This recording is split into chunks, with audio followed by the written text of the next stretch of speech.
Could your social life be secretly shortening your lifespan? Sounds shocking, right? But groundbreaking research on mice has uncovered a hidden danger in our daily interactions, showing that even minor social stress can dramatically impact health and shorten lifespan. Hey everyone, what's up? I'm super stoked to dive into something I've been really digging into lately. I stumbled upon an interesting research area in the context of resilience, and when I started looking into it, I found a mountain of credible research that confirmed its importance. It became clear that this topic deserved its own spotlight, rather than just being a small part of a larger discussion. So, here we are. I'm going to present it as a topic for you to really think about because it's directly relevant to your everyday lives. It offers insights and potential solutions that can help you navigate various challenges. I'll break down complex ideas and studies, just like I'm explaining it all to you in person. Now, at first glance, the main study I'm going to explore might seem a bit abstract or disconnected from your reality. You might be thinking, okay, a study about mice, how does that relate to my own life, my relationships, or my well-being? But trust me on this one. By the end of our time together, you'll see how this research actually highlights a crucial emerging trend and perspective in medicine and psychiatry. We're talking about a new lens through which we can understand a wide range of psychological and physical issues. It's pretty powerful stuff. So, the topic I've got for you today is social stress shortens lifespan, even in mice. And the article that initially sparked this deep dive is a 2018 publication in the journal Aging Cell. So it's been out for a few years, but its findings are still incredibly relevant and impactful. The title of the article is remarkably straightforward: Social Stress Shortens Lifespan in Mice. Simple as that. But the study behind it is a brilliant example of creative, research-backed science.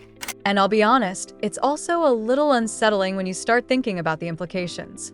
I'm not talking about putting the mice through some kind of extreme torture experiment. The methods were much more subtle than that. But the results clearly demonstrate how social pressures and social conflicts can measurably lead to a reduced lifespan, even in these little creatures. That's why we need to unpack what kind of pressures cause this effect and what parts of the body are actually getting damaged in the process. Trust me, this has major implications for understanding the impact of stress in your own life. The research hinges on a pretty simple but clever design. The scientists used several different types, or strains, of mice, each with their own distinct behavioral traits. The primary mouse used in the experiment was from the C57BL/6J strain. You don't need to memorize that name or anything, but it's a common breed of lab mouse that's often used in research.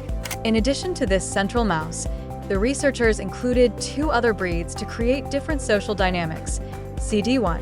This is your classic alpha mouse. Aggressive, combative, and always ready to throw down. Put one of these guys in a cage with another mouse, and you can pretty much guarantee a fight is going to break out. 129SV.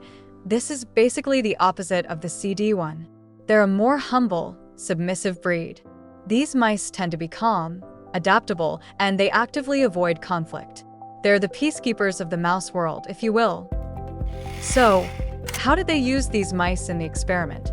Well, first, for one full week, they kept the primary lab mice, those C57BL/6J guys, and they used quite a few of them to get statistically significant results, individually housed in separate cages.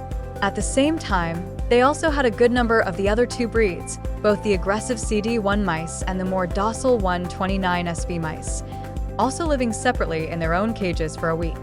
This week-long period was a kind of preliminary acclimation phase. It gave each mouse a chance to get used to its environment and the layout of its cage. Importantly, though, the mice didn't see or interact with each other during this first week. Okay, this is where the experiment really starts to get interesting. The next phase was what the researchers called the chronic psychosocial stress phase, or CPS. CPS stands for, you guessed it, chronic social psychological stress or discomfort. And this phase lasted for a full 4 weeks. Here's the crucial part. For 10 minutes every single day, the mice were placed together in the same cage. Keep that time frame in mind, just 10 minutes a day. So, what does this mean? Well, It means that 50% of the lab mice, the C57BL/6J strain, had one particular fate. Half of them were placed in a cage with one of those combative CD1 mice for those 10 minutes.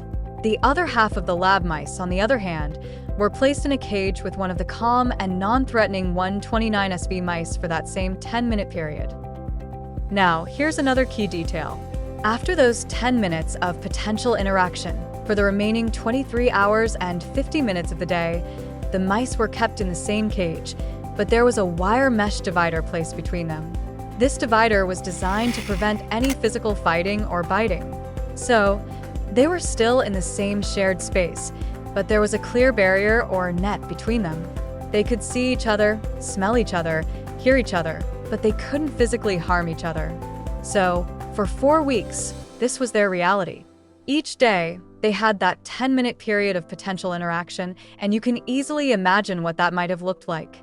If a lab mouse was paired with an aggressive CD1 mouse, those 10 minutes could lead to fighting, grappling, and attempts to bite through the mesh. But if the lab mouse was paired with a calmer 129SV mouse, then things were probably much more peaceful, maybe even friendly. And for the other 23 hours and 50 minutes, even with that mesh barrier in place, the lab mouse was still constantly aware of its cage mate. If that cage mate was an aggressive, combative mouse, even if it couldn't bite, the lab mouse might be in a state of constant worry and anxiety, essentially being reminded of its tormentor through the mesh. That was the 4-week social stress phase. After that came the final phase of the experiment, which the researchers continued indefinitely until the mice reached the end of their natural lives and eventually died. In this final phase, they removed that daily 10-minute period of interaction. In other words, they no longer removed the mesh to let the mice potentially grapple with each other for those 10 minutes. Both mice were simply in the same cage, separated by the mesh, and they could see each other and potentially get annoyed, but there was no further opportunity for direct conflict. The big question that the researchers wanted to answer was this: would the lifespan of the lab mice that spent those 10 minutes each day with the aggressive, problematic CD1 mouse differ from the lifespan of the lab mice that spent those same 10 minutes with the calm, unproblematic 129SV mouse and lived the rest of their lives in the same cage separated by a mesh barrier? Alright, that wraps up the detailed explanation of the experiment setup. If you enjoyed the video and want to see part 2, don't forget to like, subscribe, and hit the notification bell so you don't miss it. See you in the next video.